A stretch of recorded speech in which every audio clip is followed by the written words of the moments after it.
대통령께서 입장하고 계십니다. 모두 자리에서 일어서 주시기 바랍니다. 국기에 대하여 경례. 여러분 반갑습니다. 법무부와 행안부는 우리 사회의 정의를 실현하고 국민의 인권과 안전을 지키며 국민의 삶을 보호하는 막중한 직무를 수행하고 있습니다. 코로나 대응 과정에서도 출입국자 관리와 자가격리자 관리, 선별검사소 운영과 지자체 지원 등 방역의 든든한 축이 되어 주었습니다. 두 부처 공직자들의 노고를 치하합니다. 오늘 외부 토론자로 이성현 변호사님, 서보학 교수님, 최상한 자치분권위원회 부위원장님과 이동건 전국아동보호전문기관 협회장님이 참석하셨습니다. 민주당 이낙연 대표님, 김태현 원내대표님, 홍익표 정책위 의장님, 윤호중 법사위원장님과 서영교 행안위원장님도 함께해 주셨습니다. 감사합니다. 특히 이낙연 대표님은 당 대표 자격으로 대통령 주재 회의에 참석하는 마지막 자리가 될 것 같습니다. 그동안의 노고에 대해 특별히 감사드립니다. 올해는 권력기관 개혁이 현장에 자리 잡는 첫 해입니다. 두 부처의 책임이 매우 무겁습니다. 지난 1월 수사권 개혁 법령이 시행되었고 고위공직자 부패범죄를 전담하는 공수처도 출범했습니다. 이제 경찰, 검찰, 공수처는 견제와 균형을 통해 서로를 민주적으로 통제함으로써 국민의 인권을 존중하면서도 부패 수사 등 국가의 범죄 대응 역량을 높여나가게 될 것입니다. 70년의 제도와 관행을 바꾸는 일이만큼 새로운 제도가 안착되기까지 현장에서 혼란이 있을 수 있습니다. 검, 경, 공수처 간 역할 분담과 함께 유기적인 협력 체계를 구축하여야 합니다. 국민들이 새로운 제도의 장점을 체감하고 개혁을 지지할 수 있도록 두 부처가 각별히 협력하며 노력해 주기 바랍니다. 검찰은 우리 사회 정의 실현의 중추입니다. 검찰은 가장 신뢰받아야 할 권력기관입니다. 검찰권의 행사가 자의적이거나 선택적이지 않고 공정하다는 신뢰를 국민들께 드릴 수 있어야 합니다. 대다수 검사들의 묵묵한 노력에도 불구하고 검찰의 공정성에 대한 신뢰가 나아지지 않고 있습니다. 검찰개혁은 검찰이 스스로 개혁에 앞장서야만 성공할 수 있습니다. 특히 사건의 배당에서부터 수사와 기소 또는 불기소의 처분에 이르기까지 권한을 가진 사람들이 마음대로 하는 것이 아니라 객관적인 규정과 기준에 따라 공정하게 이루어지는 제도의 개선이 반드시 있어야 할 것입니다.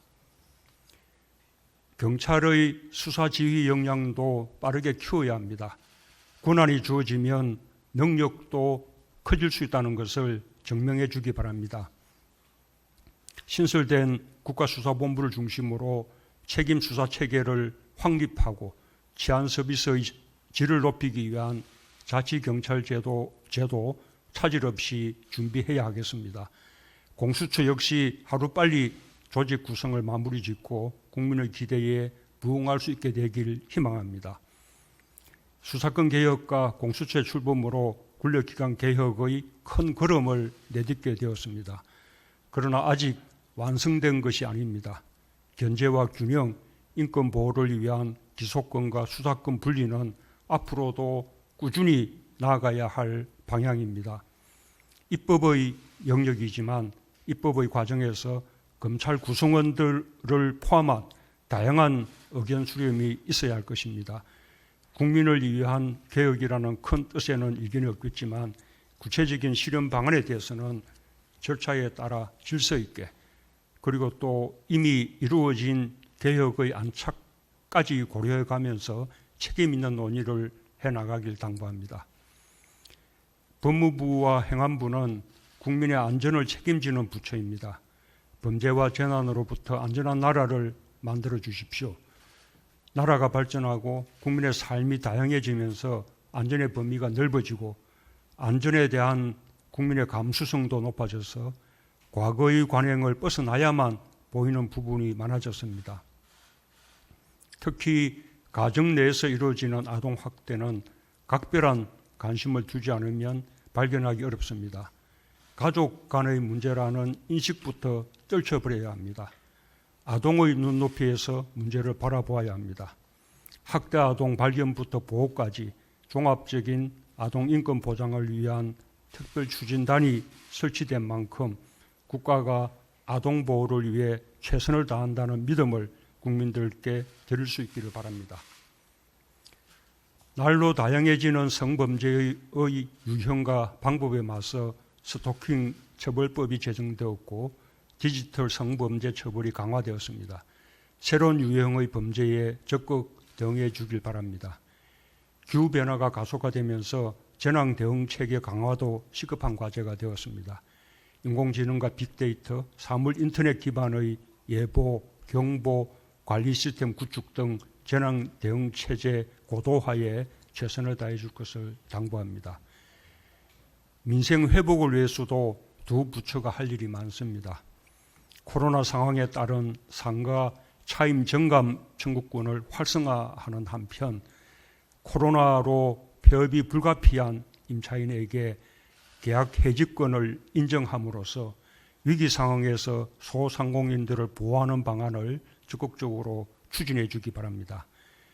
법무부가 관계부처 및 국회와 적극적으로 협의해 주길 바랍니다. 행안부 역시 지자체와의 협업을 통해 지역사랑 상품권 신속 발행, 지방세 징세 유예를 비롯한 다양한 방안들을 강구하고 시행해 나갈 것을 당부합니다. 국민들께 더 가까이 다가가기 위해서는 끊임없이 혁신해야 합니다. 정부 혁신의 주무부처인 행안부의 역할이 중요합니다. 인공지능과 사물인터넷, 공공데이터 개방 등 디지털 기술을 활용해 국민의 일상을 더욱 편리하게 하고 자치분권과 국가균형 발전에도 확실한 변화를 만들어주길 바랍니다.